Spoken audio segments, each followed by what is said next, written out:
বজলুর রহমান নামে একজন ভাই জানতে চেয়েছেন, আদম আলাইহিস সালাম কি রাসূল সাল্লাল্লাহু আলাইহি সাল্লামের ওসিলা দিয়ে ক্ষমা পেয়েছিলেন?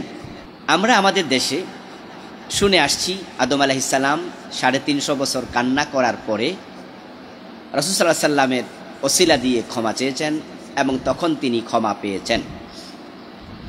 যদিও 350 বছর কান্না করেছেন, এর পক্ষে কোনো দুর্বল হাদিসও আমি পাইনি, বা এর পক্ষে কোনো দুর্বল হাদিস আছে এটা আমি শুনিও নি, বরং এটা লোকদের বানানো কথা।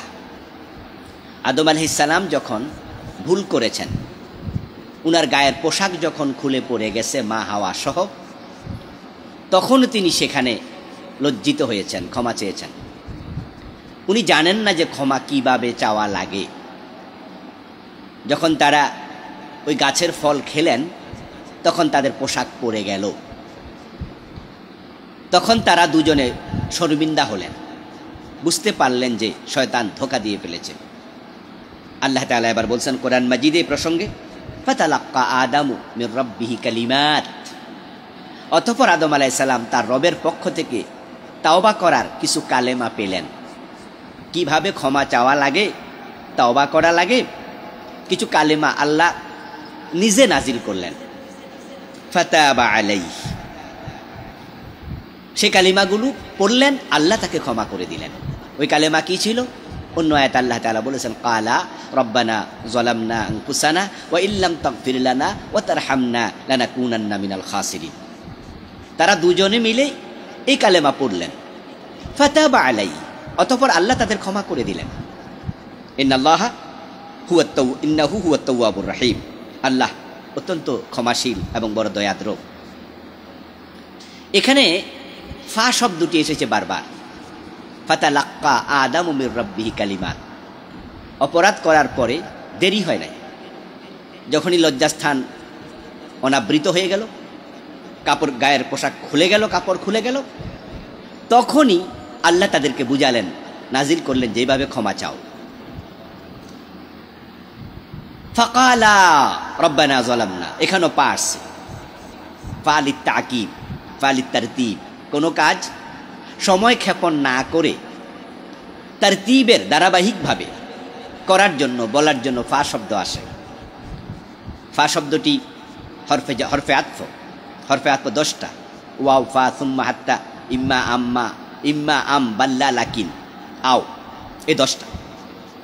এর মাঝে এক একটার এক এক অর্থ। ওয়াউলিল জামঈ, ফালিল ফাউরি, সুম্মা লিত তারাখি। যারা আপনার আরবি গ্রামার পড়ছেন তারা এগুলো জানেন। ওয়াও আসে একত্রিত করার জন্য, পা আসে কোনো কাজ ধারাবাহিকভাবে কিছুক্ষণ পর হওয়ার জন্য, সুম্মা আসে আরও একটু দেরিতে হওয়ার জন্য। তো ফা শব্দটি আসছে একটি কাজ পরপর হবে, দেরি হবে না। যখনই কাপড় খুলে গেল, ফাতালাক্কা আদামু মির রাব্বিহি কালিমাত, আদম রবের পক্ষ থেকে কালিমা পেয়ে গেলেন। ফাকালা রব্বানা যালামনা আনফুসানা, তাড়াতাড়ি বললেন, হে আল্লাহ, জুলুম করে ফেলেছি নফসের উপর, ক্ষমা করে দাও। ফাতাবা আলাইহি, অতঃপর এখানে আবার পা এসেছে, আল্লাহ ক্ষমা করে দিয়েছেন। তাহলে কোরআন দিয়ে বোঝা যায় 350 বছর লাগে নাই, আল্লাহ সেখানেই ক্ষমা করে দিয়েছেন। শুধু আল্লাহ তাআলা ক্ষমাই করেননি, বরং ফাকুলনা হাবিতু মিনহা জামিআ, অতঃপর আমি তাদেরকে বলেছি এবার জান্নাত থেকে বেরিয়ে যাও। ফাইম্মা ইয়াতিয়ান্নাকুম মিন্নি হুদান ফামান তাবিআ হুদায়া ফালা খাউফুন আলাইহিম ওয়ালা হুম ইয়াহজানুন, অতঃপর তোমাদের কাছে দেরি হবে না, দুনিয়াতে চলে যাও, যাওয়ার পরে আমার পক্ষ থেকে গাইডেন্স যাবে, গাইড বুক যাবে, ওহী যাবে, অনুসরণ করলে আর চিন্তা নাই, টেনশন নাই।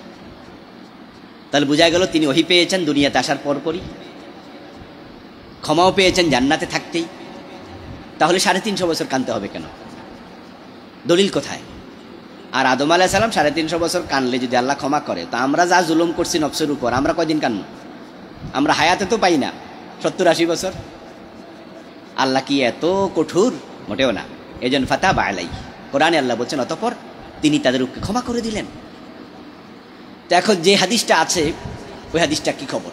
হ্যাঁ, একটা হাদিস আছে, লাম্মা ইকতারাফা আদামুল খাতিয়া ফাকালা আসআলুকা রব্বি বিহাক্কি মুহাম্মাদিন লামা গাফারতালি, ফাকালা তাআলা কাইফা আরাফতা মুহাম্মাদ ওয়া লাম আখলুকহু, ক্বালা লাম্মা খালাকতানি বিয়াদিক ওয়া নাফাখতা ফিয়া মির রূহিক ফারাফা'তু রাসি ওয়ারাইতু আলা কাওয়াইমিল আরশি মাকতুবান লা ইলাহা ইল্লাল্লাহ মুহাম্মাদুর রাসূলুল্লাহ ফাআলিমতু ইন্নাকা লাম তুজিফ ইলা ইসমিকা ইল্লা হাব্বাল খালক ইলাইকা ক্বালা তাআলা সাদাকতা ইয়া আদম ফালাউলা মুহাম্মদ লামা খালাকতুক।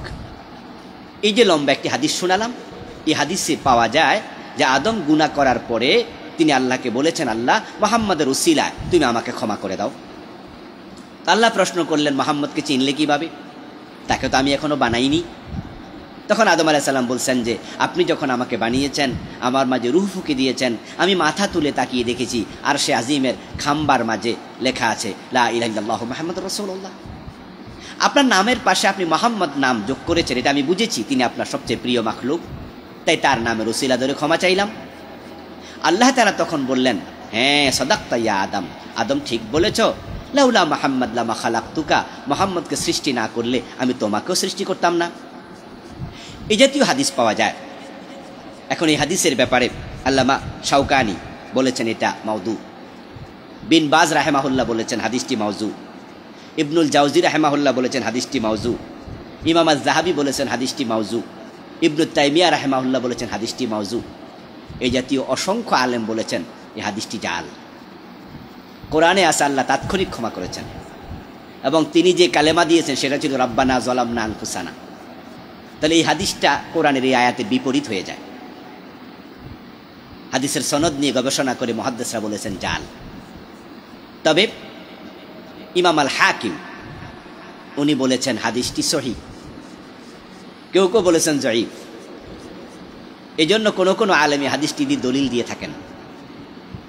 তো ইমাম আল হাকিম রাহেমাহুল্লাহ উনি যে বললেন হাদিসটি সহিহ, আল্লাহ ভালো জানেন তিনি কিভাবে বলেছেন, উনার কাছে সহিহ মনে হয়েছে তাই তিনি বলেছেন। কিন্তু অন্য অন্য অসংখ্য আলেম বলছেন সহিহ তো নাই, জয়ীফও না, হাসানও না, বরং এটা মাউজু। আল্লাহ ভালো জানেন, জাস্ট আমরা যতটুকু জানি আপনাদেরকে অতটুকু জানালাম।